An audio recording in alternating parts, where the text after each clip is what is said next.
Well, this red-hot partisan fight that's going on right now over health care, we want to show you the latest salvo in that. It's from MoveOn.org. They've got a new pitch woman. Take a look. A public health insurance option is the key to quality, affordable care for Americans. And over 70% of Americans want the public option. Some in Washington say this is unfair competition.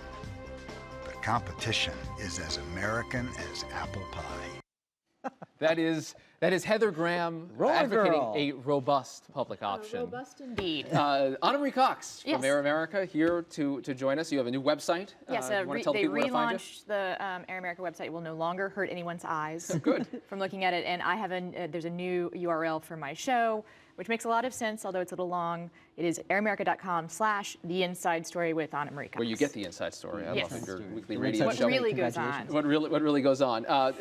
First, one question on healthcare. We've seen the fights. We check in every week and say, are we any closer to Right. something? And there's a lot of speculation that maybe the public option's coming back, or maybe it never went away in the first place. I don't think it ever went away in the first place if you talk to people, if you talk to congressmen. Right. Yeah, certainly that. And it's always in the back of everyone's mind. And I think that the ABC Washington Post poll that came out this week showed that more than ever, I keep saying I feel like a robot on this program sometimes, not because I'm heartless and cold, but because I keep saying the American people, when you explain the public option to them, overwhelmingly support it. I believe it was 74% that came out for it in your poll, if it was for people, restricted to people who cannot afford regular insurance. And I think those numbers have raised some eyebrows. No doubt about it. I have not yet seen any evidence that it has swayed any moderate senators to change their position. No, it hasn't, which is just that, and again, I repeat myself, it's just stunning to me that there are people out there that would risk, letting down their constituents for the sake of something that's an imaginary vision of balance and moderation. So. Eyebrows and votes are different. Yes. Are different things. I want to talk about this Virginia race. Raises eyebrows, but not hands. Exactly. This Virginia race, Creed Eads, the Democratic candidate for governor, in quite a bit of trouble, it would appear. He had an event yesterday with former President Bill Clinton that and his former rival. You can see there are not a ton of Terry people McAuliffe. there. It wasn't a hugely attended There's about event. 300 people, and actually the picture that was in the Post this morning have captured Creed Eads and Bill Clinton sort of doing like this, and Terry McAuliffe going. Might have done better than this. I mean, what do you make of this? Are we going to draw larger things out of this, depending on what happens? We will. We in this room, we in this city, will definitely draw larger lessons from this. And I think there are perhaps some strategy lessons for the Obama people out of this. Talking to Obama people, they saw the primary as a rematch of Hillary Clinton in the form of Terry McAuliffe versus sort of an Obama figure in the form of Creed Eads. That obviously, to the extent that even had a bit of truth to it, it's completely bottomed out. It looks like Creed Eads is going to lose pretty badly. However, I don't think Virginia is lost to Democrats. I think it's just lost to Creed Eads.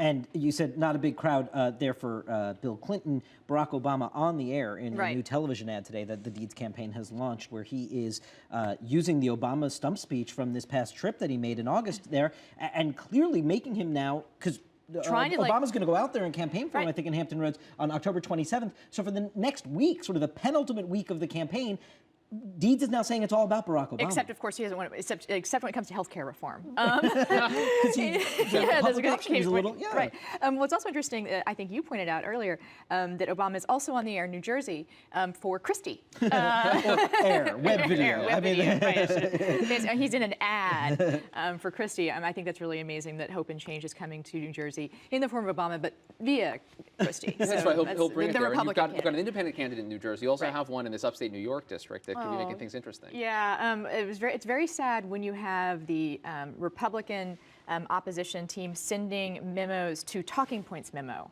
about a liberal website about their opponent. She apparently got into a little bit of a tussle with a Weekly Standard conservative journal reporter and called the cops on him. The Republican running against the conservative called the cops on a conservative reporter. You usually only see stuff like that in Chicago. We should say this Republican is a unique Republican. Yes. Didi Scosababa. Yes. She is pro-choice. I think she's pro-gay marriage. Yes, she's very, not, very moderate. which is what's giving so much life to this conservative and complicating life for the Republican Party in this key House race. It's funny. I actually I was talking to a Republican operative yesterday about this Washington Post poll, which he was very disappointed in. Of course, he had a lot of talking points to go over with me on it, and about the 23 30-year low identification Right. as Republicans, and he wanted to say that this is a sign that maybe, but he was saying that that's wrong, and the midterms are going to look good. And I was like, well, as long as they keep on having this identification with people like Didi, then that works out really well. All right, Anna Marie Cox, Air America, thanks for being here. Thank you very much. That does it for this edition of Top Line. Be sure to click us on again tomorrow. Twitter.com/TheNote. I love that you got the new website.